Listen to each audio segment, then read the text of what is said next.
আল্লাহ আমাদের সকলকে মাফ আমার শায়েখ আরিফ বিল্লাহ মৌলানা শাহ হাকিম মোহাম্মদ আখতার সাহেব রহমুল্লাহ দিন রাত খুব তাকিদ করতেন যে নজর হেফাজত করো। সারা বিশ্বে যেখানে যাইতেন নজর হেফাজতের কথা তিনি বলছেন, নজর হেফাজতের বয়ান করতেন। বাস্তবিক পক্ষে এই বিষয় কত মুশকিল, যেখানে যাওয়া হয় এই বিষয়ে মুশকিল মনে হয় না। হযরত হাকিম থানভী রহমাতুল্লাহ বলছেন এক জায়গায় যে একবার নজর হেফাজত করা 10,000 টাকা তাহাজ্জুদের চেয়েও বেশি দাম। আমার শায়েখ আরিফ বিল্লাহ মওলানা শাহ হাকিম মোহাম্মদ আখতার সাহেব রহমাতুল্লাহ বলতেন, আমার 70-80 বছরের এই অভিজ্ঞতা, আমার দুই চোখে দেখা বাস্তবতা, যে যারা নজর হেফাজত করে তারা সিদ্দিকিনের মর্তবার ওলিয়াল্লাহ হয়ে যায়। নজর হেফাজতকারীরা সিদ্দিকিনের মর্তবার ওলিয়াল্লাহ হয়ে যায়। তো আমরা সকলে নজর হেফাজতের জন্য জান প্রাণ দিয়ে চেষ্টা করবো ইনশাআল্লাহ। ভীষণ মুশকিল হয় যখন এত মেয়েরা একসঙ্গে যাইতে থাকে, কোনো যেখানে মেয়েদের বেশি বিচরণ, যেমন এমন এলাকা যেখানে স্কুল ছুটি হয়ে গেল, কলেজ ছুটি হয়ে গেল, ভার্সিটি ছুটি হয়ে গেল, অথবা হসপিটাল, যেখানে মেয়েদের ভীষণ বিচরণ, তো সেখানে নিজের দিন হেফাজত, ইমান হেফাজত মুশকিল লাগে, কিন্তু জান কোরবান করে সেখানে আমাদেরকে কামিয়াব হতে হবে। মির্জা গালিব বলছিলেন, আগ্রা দেখতে মানুষ আসে, পুরুষরা আসে, মেয়েরা আসে, ব্যাপকভাবে সুন্দরী মেয়েরাও সেখানে যায় যেমন পুরুষরা যায়। মির্জা গালিব তখন বলছিলেন যে ভাই মুসলমান সাবধান, আগ্রাকে সোলা রুহে আগ্রে, আগ্রার এই অগ্নিকন্যারা বড় বিপজ্জনক রে ভাই, ভাগ রে মির্জা ইহা সে, ভাগ রে ভাই মির্জা, ভাগ এখান থেকে, ভাগ। ফাফিরু ইলাল্লাহ আয় আম্মা সিওয়াল্লাহ, এসব থেকে ভাগো এবং ছুটো আল্লাহর দিকে, আল্লাহর নৈকট্যের দিকে, আল্লাহ পাকের সন্তুষ্টির দিকে। তা আমরা সকলে ইনশাআল্লাহ জান কুরবান করে নজর হেফাজত করবো ইনশাআল্লাহ। আরেক বিষয় আমার শায়েখ রহমাতুল্লাহ খুব বলতেন, সেটা হলো দাড়ি এক মুষ্টি পরিমাণ রাখা, দাড়ি এক মুষ্টি পরিমাণ রাখা। হাতের ডান দিক থেকে, চেহারার ডান দিক থেকে 1 মুঠ, বাম দিক থেকে 1 মুঠ, এবং থুতনির নিচে এখানেও সে হাতের 1 মুঠ। এইভাবে ধরলে এর বাইরের এই পর্যন্ত পৌঁছলে এর বাইরের অংশ কাটতে পারবে, কিন্তু এইভাবে দাড়ি কাটা যে 1 মুষ্টির কম হয়ে যায়, গুনাহ কবিরা। অনেকে দাড়ি রাখে, তারপরেও সে উল্টাপাল্টা কাজ করতে থাকে। দাড়ি রাখলো, পরে দেখে যে এখন দাড়ি তো ভাই সাদা হয়ে গেছে। এতকাল দাড়িকে জবাই করার কারণে জলদি সাদা হয়ে গেছে। এখন সে দাড়িতে কালা কলম দেয়, কালা কলম, কালা রং দেয়, পাওয়া যায় এগুলি কি জানি কালা। ভাই যে মানুষ বুড়া হয়েছে, এটারে কালা রং দিলে কি এটা জোয়ান হয়ে যাবে? কি দরকার কালা বলা ওইটাকে? এ সকল ঝামেলা না করে তার যে সহজ পদ্ধতি হলো তুমি মেহেন্দি লাগাও। আর মেহেন্দির মধ্যে কোনো অন্য কিছু মিশানো, যার কারণে এটা গাঢ় হয় এবং রংটা কালো না হয়ে কালচের কাছাকাছি হয়ে যায়, সেটাও বৈধ, তাই না? সে বরিশালে মৌলানা সাহেবের, যুবক মৌলানা সাহেবের দাড়ি দেখলাম খুব ঝকঝকে, মেহেন্দি দেওয়া কিন্তু খুব চকচক করে। আমি বললাম ভাই ব্যাপার কি? কানের কাছে এসে বললো এটার মধ্যে গোদরেক লাগায়। গোদরেক কি? এটা গোদরেক? গোদরে না গোদরেক, গোদরেজ। হ্যাঁ, তো সে জিনিস পরিমাণ মতো মিশ্রিত করলে তখন সেটা আরো গাঢ় হয়, দেখতে খুব সুন্দর লাগে। সুন্দর এইভাবে হোক, সেভাবে না হোক যেভাবে আল্লাহ রসুল নারাজ। যে নিজের এইভাবে করলে তো কে খুশি হবে? অরিজিনাল কালো আর এমনি আর্টিফিশিয়াল কালো দুইটা একরকম হয় না। কাজে যতটুকু করলে আল্লাহ রসুল খুশিও থাকবেন সেটা করি। হযরত আবু বকর সিদ্দিক রাদিয়াল্লাহু তাআলা আনহু বুখারী শরীফে হাদিস আছে, আবু বকর সিদ্দিক রাদিয়াল্লাহু তাআলা দাড়িতে মেহেন্দিও লাগাইতেন, আরো একটা জিনিসকে ওর সঙ্গে মিশ্রিত করতেন। তো সে আমার শায়েখ রহমাতুল্লাহ বলতেন যে দাড়িতে যদি এরকম খেজাব লাগায়, এই রং লাগায়, এটা হলো সুন্নতে সিদ্দিকী। হ্যাঁ, সেটা করো, কোনো অসুবিধা নেই। দাড়ি এক মুষ্টি রাখা চাই। আর এই যে থুতনির নিচে যে এই ছোট ছোট বাচ্চা দাড়ি আছে না, ও চিরজীবন শিশু থাকে, চিরজীবন শিশু। এই বেচারা আর বেশি একটা লম্বা হয় না, এজন্য এর নামই হলো যে বাচ্চা দাড়ি। হ্যাঁ, তো আমার শায়েখ রহমাতুল্লাহ বলতেন, কোন মানুষ কি বাচ্চাকে হত্যা করে? বাচ্চাকে হত্যা করা কি সঠিক? এরকম বাচ্চা দাড়িকেও হত্যা করা সঠিক না, বাচ্চা দাড়িকেও হত্যা করা সঠিক না, ওকেও থাকতে দাও। বাচ্চারা একটু উল্টাপাল্টা করে, এই দাড়িও খানিক মাঝে মধ্যে উল্টাপাল্টা করে, আইসা ঠোঁটের মধ্যে দাখিল হয়ে যায়। হযরত ওয়ালা বলেন, কোন বাচ্চা যদি তোমার মুখের মধ্যে আঙ্গুল দেয় তো আঙ্গুল কেটে ফেলবা? ওর আঙ্গুল কেটে ফেলবে তা তো না। তাহলে এই বাচ্চাও ডিস্টার্ব করলে ওরে নিয়ে তুমি ডিস্টার্ব করো না। ও যাতে একটু সুন্দরভাবে থাকে, ভদ্রভাবে, সেজন্য থোড়া সা একটু নারিকেল তেল দাও, যে ভাই ডিস্টার্ব করিস না। খালাস, এটারও কাটা ঠিক না, এটা এই দাড়িও কাটা যাবে না, এটাকেও রাখতে দাও। দাড়ির আশপাশে থাকে, ওর লোকের মূল দাড়ির সঙ্গে এই বাচ্চার একটা বন্ধুত্ব আছে, সেজন্য ওরও ডিস্টার্ব করো না। আরেক বিষয় আমার শায়েখ রহমাতুল্লাহ বলতেন, সেটা হলো যে পুরুষ মানুষদের জন্য সেটা হলো দাঁড়ানো অবস্থা অথবা হাঁটা চলা অবস্থায় যে গায়ের কুর্তা অথবা পায়জামা লুঙ্গি, এটা যেন টাকনুর নিচে না পড়ে, টাকনুর নিচে না যায়। এটাও হারাম এবং গুনাহের কবিরা। কঠিন শাস্তি হবে কাল কিয়ামতের জন্য, হাদিস শরীফে আছে, কঠিন শাস্তি হবে। সে শাস্তি হলো লা ইউকাল্লিমুহুমুল্লাহু ইয়াওমাল কিয়ামা। যারা টাকনুর নিচে এই কুর্তা পায়জামা লুঙ্গি ইত্যাদি ফেলবে, তো আল্লাহ তাআলা কাল কিয়ামতে গুসা করিয়া তার নিজের গুসা ক্রোধের কারণে তাদের সঙ্গে কথা বলবেন না। ওয়ালা ইয়ানজুরু ইলাইহিম, এক নজর তাদের দিকে দেখবেন না, তাকাবেন না।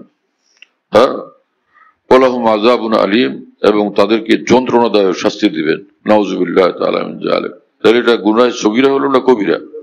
যন্ত্রণাদায়ক শাস্তি যখন বলছেন, কবিরা গুনাহ, এটা করা যাবে না। আফসোসের কথা হলো, লম্বা কুর্তা যারা পড়েন, গোল কুর্তা, এদের অনেকেই দেখা যায় সেই গোল কুর্তা মাদ্রাসার মুতামিম, শাইখুল হাদিস, মুফতি সাহেব, মুহাদ্দিস সাহেব, অনেক ইমাম সাহেব, খতিব সাহেব, এদেরকে দেখা যায় গোল কুর্তা পরে কিন্তু টাকনুর নিচে পড়ে, সেই গোল কুর্তা টাকনুর নিচে পর্যন্ত যায়। তো হারাম কাজ করতেছেন আপনি। হ্যাঁ, আল্লাহকে ভয় করি ভাই, এই অপকর্ম থেকে নিজেকে বিরত রাখি। এত লম্বা কুর্তা কে বানাইতে বলছে যেটা আল্লাহকে নারাজকারী? টাকনু যেটা সুন্নত তরিকা, সেটা হলো যে নালা, হাঁটু থেকে নিচের অংশ কি বলে, নালা বলে না, এটাকে সে এর মধ্যখান বরাবর নিসফ সাক যাকে বলে, বাস মধ্যখান বরাবর রাখা চাই, এতে সুন্নত তরিকা আদায় হয়। মোল্লা আলী কারি রহমাতুল্লাহ লিখছেন মেরকাতুল মাফাতি কিতাবে, যে যদি সে এটা এতটুকু লম্বা করে যে টাকনু স্পর্শ করে না, টাকনুর উপরে থাকে, সেটা জায়েজ। তো নিসফ সাক পর্যন্ত হলো সুন্নত তরিকা, আর টাকনুর উপরে পর্যন্ত থাকলে সেটা জায়েজ আছে, মুবাহ। কিন্তু টাকনুর নিচে হলে সেটা হারাম। অনেকের লম্বা কুর্তা টাকনুকে স্পর্শ করে, ছুঁই অবস্থা, এটাও ঠিক না। তিলকা হুদুদুল্লাহ ফালা তাকরাবুহা, আল্লাহ পাকের নিষিদ্ধ যে জিনিস, তার ওই সীমানার কাছেও যাইতে নেই, তার থেকে দূরে থাকা চাই। কথা বুঝে আসছে প্রিয় বন্ধুরা? এজন্য এই বিষয় থেকে সতর্ক হই। অনেকে হাফেজ আলেম, মাওলানা সাহেব, মুফতি সাহেব, কিন্তু এই বিষয়ে অসতর্ক। টাকনুর নিচে কুর্তা ফেললে কি জানি মজা হয়, কি জানে একটা এই ঝামেলাতে মানুষ ব্যাপকভাবে আক্রান্ত। আর মোজ কি করা চাই? দাড়ি তো লম্বা করা চাই, মোজকে ছোট করা চাই। মোজ ছোট, হ্যাঁ, মোজকে ছোট করা। সপ্তাহে একদিন জুমার দিনে মোজকে ছোট করি। দাড়ির মধ্যে কোনো অগোছালো থাকলে সেটাকে ঠিকঠাক করি। এক দাড়ি বেশি লম্বা আর এক দাড়ি কম, এটাকে কেটে কুটে ঠিকঠাক করি, সুন্দরভাবে রাখি। দাড়ি বেঢঙ্গা ভাবে রাখা তো ইসলামের বিধান না। রাসূলুল্লাহ সাল্লাল্লাহু আলাইহি ওয়াসাল্লাম যেখানেই যাইতেন সফর করতেন বা নিজের ঘরে থাকতেন, নিজের এলাকায় থাকতেন, সর্বহালতে রসুল সাল্লাল্লাহু আলাইহি ওয়াসাল্লামের সঙ্গে একটা চিরুনি থাকতো, যে চিরুনি দিয়ে মাঝে মাঝে তিনি মাথা, চুল এবং দাড়ি আঁচড়াইতেন। হ্যাঁ, এরকম বিশৃঙ্খল থাকা, শৃঙ্খলাহীন থাকা, এটা তো ইসলামের তরিকা না, সুন্নত তরিকা না। নবী রসুলদের আদর্শ এমনটা না। তারা গোছালো ভাবে থাকতেন, সুশৃঙ্খল ভাবে থাকতেন, পরিচ্ছন্ন এবং মার্জিত ভাবে থাকতেন এবং চলতেন। অনেকে ইসলাম পালন করেন নিজের খেয়াল মতো, এবং উল্টা পাল্টা কোর্তা একটা 6 মাসে ধোয় নাই, হ্যাঁ না, বুতাম একটা ভাঙ্গা, আর একটা 3টা পড়ে গেছে বুতাম, এই ইত্যাদি নানান এলোমেলো অবস্থা। কোর্তা একটা, পায়জামা একটা, কোথায় কোনটা, এক পায়জামার এক পা হলো তলে, আরেক পা 7 আঙ্গুল উপরে, 8 আঙ্গুল উপরে। এটা কি জিনিস বলে? এটা আমার সরলতা। সাদেকি কিসের সরলতা? এটা তুমি ইসলাম বুঝোই নেই। তুমি নিজের নিজের ব্যক্তিগত খেয়ালের অনুসারী, ইসলামের অনুসারী তুমি না। তুমি জজবার অনুসারী, ইসলামের অনুসারী না। কথা বুঝতেছেন ভাই? এবং অনেকে নামাজের মধ্যে উঠে দৌড় দেয়।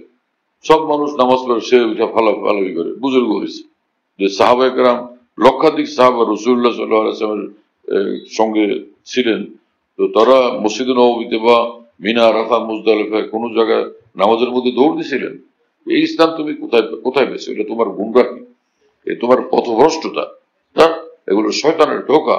এগুলো থেকে তওবা করো, সুন্নত মোতাবেক জিন্দেগি বানাও, সুন্নত শরীয়ত মোতাবেক আমল বানাও, জিকির বানাও, জিন্দেগি বানাও। বাদুরের মতো গাছে চলো কেন? বসে শান্তভাবে দিনের কথা শোনো। কথা বুঝতেছে প্রিয় বন্ধুরা? সাহাবায়ে কেরাম রাসূলুল্লাহ সাল্লাল্লাহু আলাইহি ওয়াসাল্লামের সামনে এইভাবে বসতেন, কান্না আলা রুসিহিমুত তয়র, যেন তাদের মাথার উপরে পাখি বসে আছে। পাখি বসে থাকলে কেউ কি এরকম মাথা নাড়াচাড়া দেয়? চুপ করে থাকে, যে যাতে ও আরামে থাকে এবং উড়ে না যায়। তো সাহাবায়ে কেরাম রাদিয়াল্লাহু তাআলা আনহু এরকম ভাবে থাকতেন যে রাসূলুল্লাহ সাল্লাল্লাহু আলাইহি ওয়াসাল্লামের সামনে স্থির ভাবে, শান্তভাবে, গভীর মনোযোগে কথা শুনতেন। আল্লাহ রাসূল সাল্লাল্লাহু আলাইহি ওয়াসাল্লাম যেন খুশি থাকেন যে এরা কত শান্তভাবে, গভীর মনোযোগে আমার দিকে মুতাওয়াজ্জে এবং কথা শুনতেছে। তুমি এক আল্লাহওয়ালা কথা বলতেছেন, বয়ান করতেছেন, পুরা মজমার চতুর্দিকে ঘোরাঘুরি, দৌড়াদৌড়ি, লাফালাফি করতেছো, পালাপালি করতেছো, গাছে উঠতেছো, হ্যাঁ, তুমি দিন শিখবা কেমনে? তুমি সুন্নত তরিকার মধ্যে নাই, নিঃসন্দেহে তুমি সুন্নত তরিকা পরিত্যাগকারী, নিঃসন্দেহে।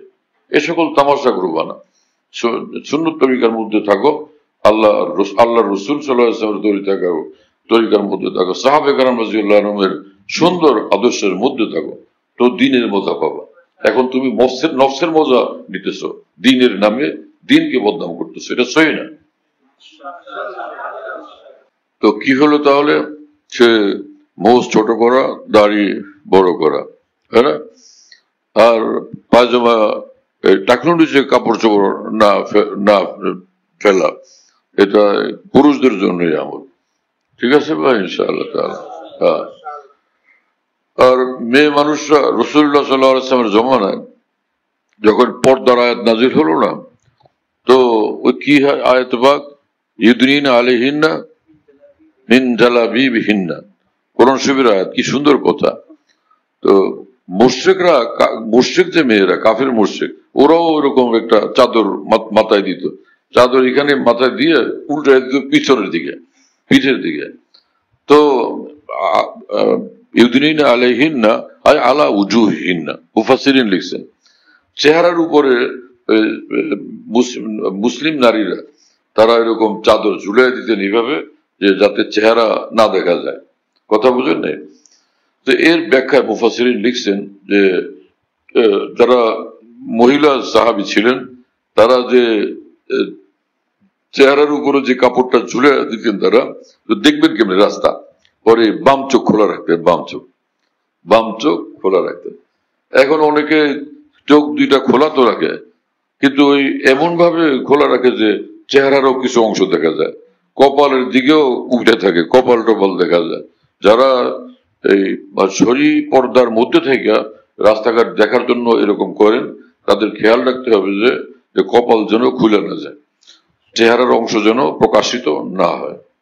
যে সকল মা বোনেরা পর্দা করেন এবং বোরকাও পরেন, কিন্তু এরকম বেখেয়ালে এই ভুলটা যেন না হয় সেটা সতর্ক থাকবেন।